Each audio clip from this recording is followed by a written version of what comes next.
Rock Hotline right now. Sad City Hartford's hungover Hakaan. The hell were you drinking last night, dude?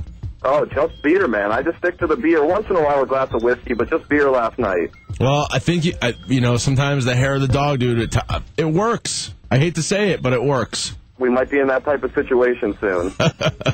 Right on, man. So what do you got from us from Sad City Hartford tonight?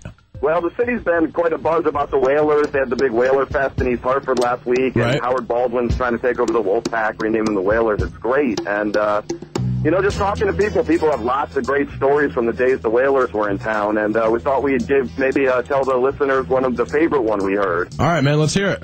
All right, so this story is back in 1986 when the Whalers were still relatively new to the NHL and, not full, and they had actually upset Quebec in the first round, and we're now playing the mighty Montreal Canadiens in the second round. Uh-huh.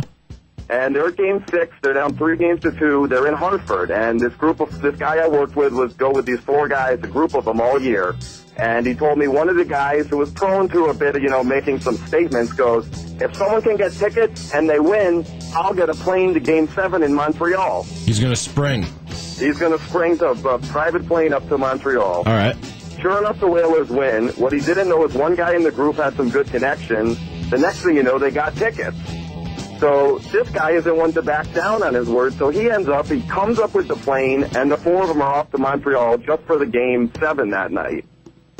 So Game 7, if, for people who don't remember, it went into overtime. The Whalers lost, Claude Lemieux scored, and the Whalers never got that far again.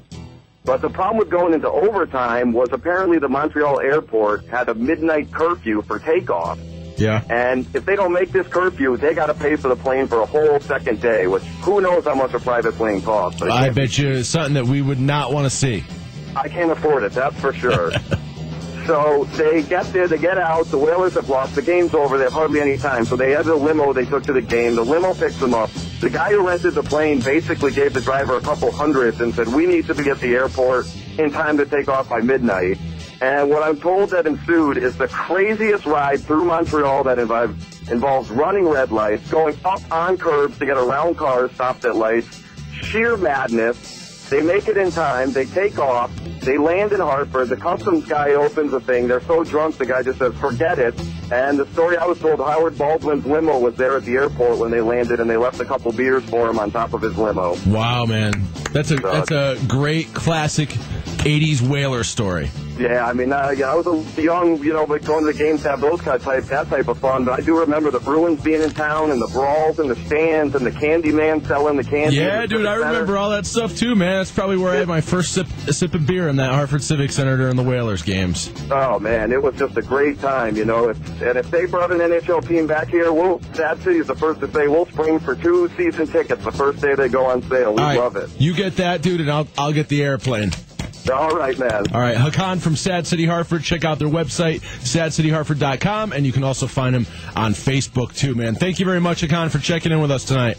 No problem, Craig. Have a good one. Thanks, brother. Later. Yeah, here comes